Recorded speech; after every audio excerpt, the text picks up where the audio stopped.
WFFT. This is your local sports with Courtney King in high definition. Well, quite another change for the Colts. Courtney joins us now with the latest developments. What's going on? Well, it seems like they're just changing their staff up a little bit. They want to get some new faces in, so next year can be, kind of the reverse record, Yeah, no, absolutely. So, we'll see how it goes in a few months. Hi, everyone. I'm Courtney King. Well, the Colts continue to reshape their coaching staff, and brand new head coach Chuck Pagano didn't waste any time filling the offensive coordinator spot. Now, the Colts announced today former Steelers offensive coordinator Bruce Arians has agreed to become the Colts' new offensive coordinator. It was also confirmed Arians will be flying to Indianapolis on Monday to review and sign his new contract. Now, fun fact about him, he was the Colts quarterback coach from 1998 to 2000 during Peyton Manning's first 3 years in the NFL. Well, the Bears hired their first GM in over 11 years. Phil Emery will replace Jerry Angelo, who was fired about a month ago. Now, Emery once worked for Angelo with the Bears as regional scout in 1998. Now, he later left the Bears to join the Atlanta Falcons as director of college scouting and then joined the Chiefs in 2009. Now, Emery was chosen over Patriots director of pro personnel Jason Licht for the position, but Emery will have his work cut out for him. He will have control over the 53-man roster and also will have to decide if Lovie Smith will stay or go when his contract will expire after the 2012 season. Well, the Purdue Boilermakers are looking to rebound after back-to-back losses against Michigan and Michigan State, and Purdue wins it 58-56. Now, the Wildcats have lost 3 in a row, and all those to Big Ten teams. Well, the 10-10 IPFW Mastodons are hot after a big conference win, 75-66 over North Dakota State. But the Dons are 4-7 in the Summit League and are hoping to improve that record tonight against South Dakota State Jackrabbits. All right, take a look at that suit and sneakers night for cancer awareness. Now, Jackrabbits' Tony Fegan from downtown nails the 3. Now, Fegan goes 3 for 4 from the arc. Now, Frank Gaines flying to the bucket. Gaines picks up 10 off the bench. Now, Antoine Boyd also goes left side layup. Look at that. Beautiful layup right there. Now the Dons commanding the early lead, but Jackrabbits' Nate Walters with an inside jumper in the lane. Now Walters with a decent game, putting up 14 points, but John Peckinpah takes it to the house and won. Dons excited about that call right there, but the Dons fall hard, 74-43. They are now 4-8 in the Summit League. Now moving over to the Lady Mastodons, also hosting the Jackrabbits. Now ladies looking for a Summit League win after 2 losses in a row. Now Stephanie Mock from downtown juices the 3.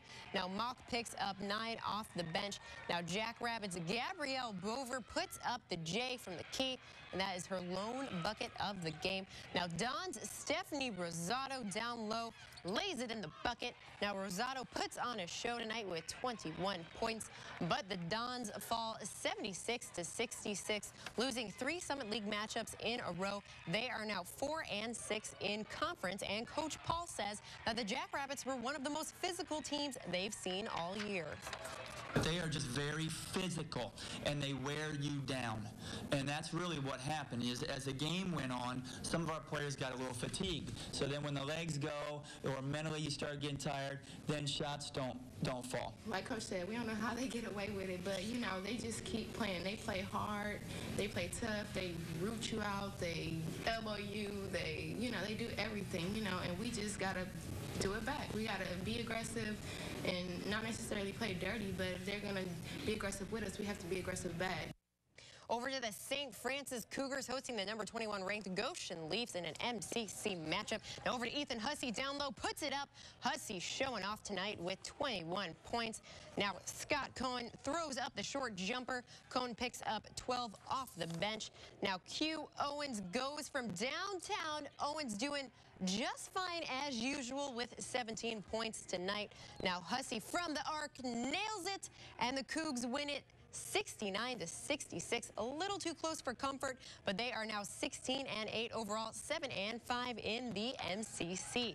Now the Lady Cougs took on Goshen on their home turf, but the Cougs stole the show, winning 68-56. Now the Cougs 5-7 in the MCC, winning back-to-back conference matchups. All right, now Indiana Tech Warriors hosting the Northwestern Ohio Racers in a WHAC matchup. Now Racers Todd Walker down low puts up the bank shot, but the Warriors' Melvin Brooks right here on the breakaway. No stopping this layup. Brooks with 8 off the bench. Now this next play, Brooks puts it up, but Rodney Bartholomew buries the rebound. Now the Bartman, go big or go home, finishes with 22 points. But the Racers take this one from the Warriors 81-73. Warriors now 500 in the WHAC and 16-6 overall. Now let's move over to the Lady Warriors, also hosting the Racers in a conference matchup. Now Brittany Jones with the teardrop. Now Jones picks up 13 off the bench. Now her teammate Alyssa Richmond, same idea, but from the other side. Now Richmond nets 5 total points. Now Racers Amanda Francis drives through the lane for the layup. Now Francis with a good show, netting 18 points, but the Lady Warriors fall 70-53. They are now 3-9 in conference matchups. Well, the Comets now sit 2 points behind the Evansville Icemen in the race for first place in the Turner Conference. Now the K's have a chance to take back-to-back wins over the Dogs tonight in Arizona. Now let's see that score. Arizona is leading 2-0 in the second. Don't worry, plenty of time left. More in the second and, of course, the third period. Now moving on to the Mad Ants on the road in Tulsa again tonight. Now looking to rebound after last night's 87-81 loss. Now it looks like Ants are up 72-67 in the fourth. That's all we have for you here in sports. Let's send it back over to Kristen. All right, thanks so much, Courtney. Well, Chicago Morgue is facing severe overcrowding. Poor conditions.